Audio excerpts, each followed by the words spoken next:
Our first guest is a Tony and Emmy Award-winning, I'll explain it later, winning actor who plays FBI agent Jack Malone in the hit CBS series Without a Trace. I'm sorry I interrupted sort of your intro, but what happened right before we were coming back from commercial, and Andy, who doesn't ever seem, just a problem causer. He just fell down right in front of me right before we were coming back, and it was hard. It's such a cheap gag. Yeah, it really is.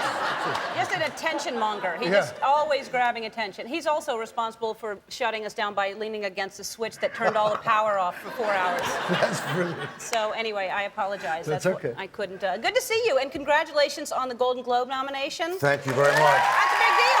Yeah.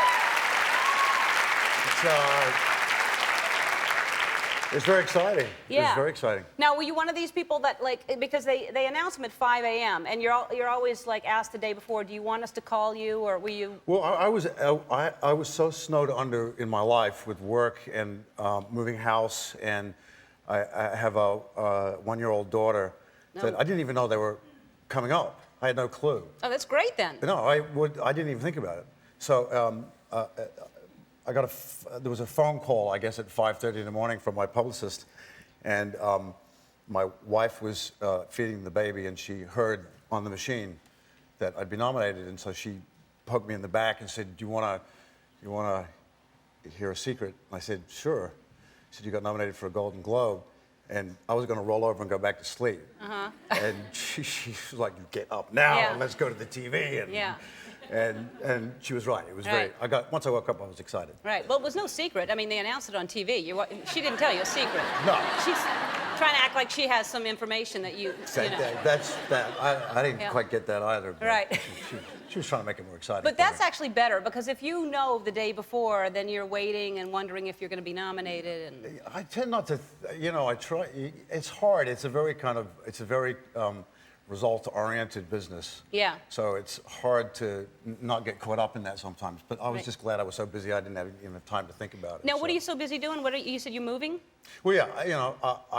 I just spent the last 2 years renovating a house that I was living in, and the day that we finished, I found another house that I liked better. So we moved. Really? Yeah, and now I'm renovating again. Just because I like renovating, I guess. You do? No, not really. No. The guy who's doing my renovations, he has breakfast with me now. Yeah. He's like part of the family. So you like him? He's a good guy. Yeah. Yeah. That's because I don't know anyone who likes renovations. I mean, even if you're just redoing one tiny room, it's more expensive and longer than they ever tell you it is. Oh, it's always, he doesn't know it, but we secretly nickname him Pinocchio.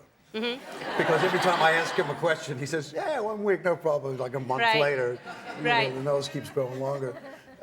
But you keep working with him. But he's terrific. He does great work. So great. That's and important. Did you move near your house? Or? Yeah, I moved literally 5 minutes around the corner. And did you sell the other house that you renovated? No. Not you're trying to? No, I'm going to rent it out and. Oh, I see. Keep it in. Okay, because I'm always looking to move too. Listen, if you want to, I move a lot. I'll sell it to you. So, and you have you said you have a 1-year-old who I think I met. You actually babysat her. Okay, then I met her. Yes, you did. There are so many. Yeah. It was at the game night that we were playing. That's right. Yeah. And you were great. You were like $10 an hour, and I thought, geez, that's a really good deal. I'll take that. Yeah. No, it was a games night, and you were actually, I think you'd been taping all day, and you were really tired. Yeah. And my wife and I were, Gia, we wanted to play. Yeah. And so, I wanted to look at the baby. Yeah, and so you took care of my baby. Yeah, it was fun. Everybody was running around playing that running charades game. Have you ever played running charades? It's very dangerous. You always end up getting hurt. Yeah, twist an ankle, and it's break people a leg. like this. It's like actors and the things that you're trying, clues, the theater and things I'd never heard of. And I was like, I'll just watch the baby. Yeah, you know? Yeah. So now, and she's one. She just turned 1 January 3. Oh. And it was fantastic. And what did you do? We had a little party. We actually went to Australia. That's a big birthday for her. Yeah. That was her birthday present. Yeah, a trip nice. to Australia. Well, because you think at 1 year, when Gia and my wife, first talked about it, I said, well, she's 1. She's not going to know whether she's at a party or not at a party, or, you're never sure whether they're cognizant of anything. Right. And so we threw the party, and she actually had a great time. When we sang Happy Birthday, she started clapping. So they're more aware than you think. No. It's like you know the whole thing with. Yeah. I do that, and I'm not aware. So okay. at parties. But it's like you know the big thing when you first have a baby is what's their first word that they utter. Right. You know, and you sit there and you wait, and one day they come out with a word like you think it's refrigerator.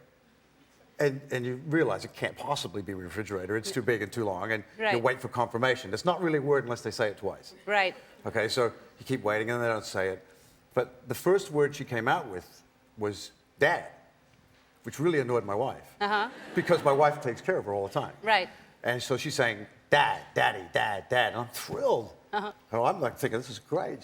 She's learned to call me dad. And then I take her for a walk around the house, and she points at a tree, and she goes, dad. No. And then she looks at a chair and goes, Daddy. And she looks at my wife and goes, Dad. No. So it's not really such a big accomplishment after all. Well. Well, eventually, she's got it down. She's going to narrow it down. Eventually, it will be just me that's dead. And just move all the furniture out. Eventually, it's just going to be you. I've already cut the trees down in the front yard. That'll do it. We'll be right back. We have to go to a commercial. Back with Anthony LaPaglia. We are back with Anthony LaPaglia, the star of the CBS hit show Without a Trace, Golden Globe nominee.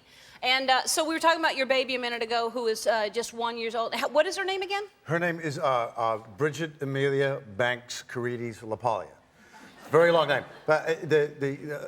Carides is my wife's last name, but Banks was named after Gordon Banks, who is this man here. This is a picture of, I don't know if you can see this. This is the 1966 England World Cup team. And that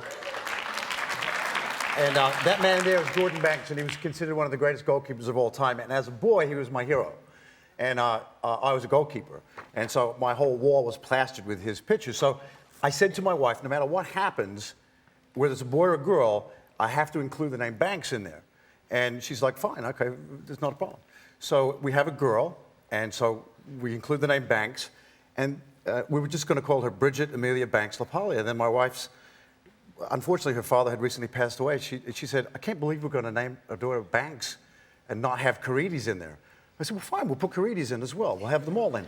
And so, but what happened is that when they came in with the birth certificate into the nursery, there wasn't enough room for all the names, so you had to drop a name. So my wife was like, well, you're going to have to drop Banks. I said, I'll drop my name. I'll drop LaPaglia. Wow. Because Banks is going in there. Because he was such an inspiration to me. He lost an eye at the height of his career, and he kept playing. It was very hard for a goalie to do. Yeah. So you don't have to tell me. Sorry.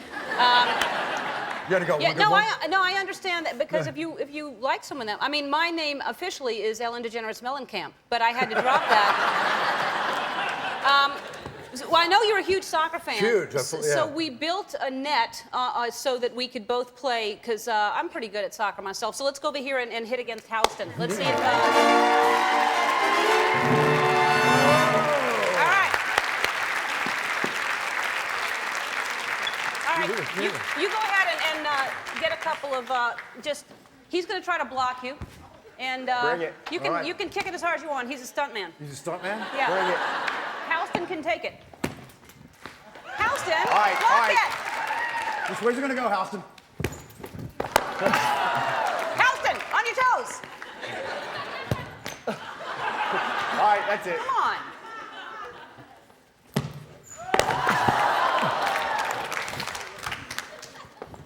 Yes!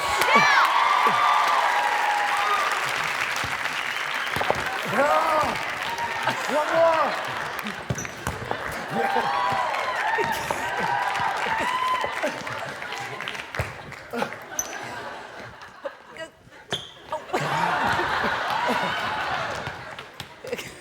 All right, come on. Go ahead, One you more. get it, you get it. Oh! One more. You get it. You do it. Ah! Wide. That's hard. You do it. Oh. We're not in Traces on Thursdays at 10 o'clock on CBS. We'll be right back with Cheryl Hines.